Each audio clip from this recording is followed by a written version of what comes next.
Une phrase averbale est une phrase sans verbe. La phrase averbale donne un effet d'arrêt du temps. Elle est poétique, il n'y a pas d'action. Le seul verbe peut être celui d'une proposition subordonnée relative. Exemple. Terrain à vendre. Quel beau soleil. Le café, rien de tel pour se réveiller.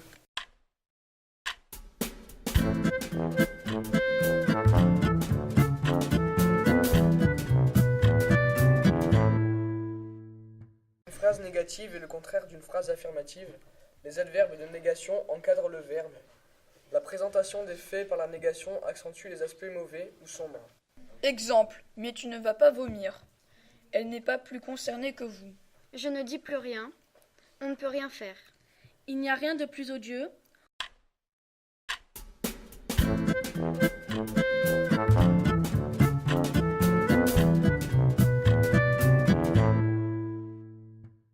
Une phrase emphatique est une phrase qui insiste sur un élément, en le répétant ou en déplaçant en tête de phrase le propos de la phrase. Le propos de la phrase, c'est ce dont on parle dans une phrase. On peut aussi insister en encadrant avec c'est qui, c'est que, voici que, etc. Exemple, eux, ils ont réussi. La peur, elle la ressentait au creux de son ventre. C'était la peur qui la faisait chanceler. Dans Carnage, moi, ça faisait longtemps que je voulais m'en débarrasser. Je parle pour lui, je parle pour Ferdinand. C'est la dernière personne à qui tu peux raconter tout ça.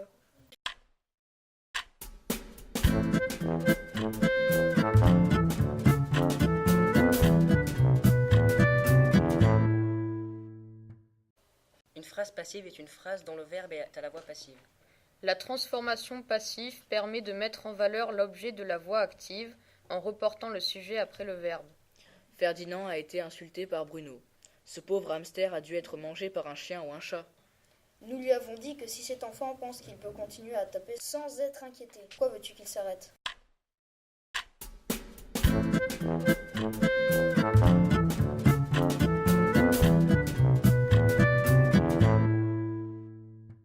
Les phrases impersonnelles, l'emploi du pronom « il » permet d'exposer des faits de façon neutre. Ce pronom « il » est vide, il est sans référent. Dans un récit, ces phrases peuvent signaler un passage explicatif ou l'effacement d'un personnage. Exemple, il faut que tu viennes, page 59. S'il vous plaît, monsieur, page 33. Il n'y a pas de tort des deux côtés, page 73.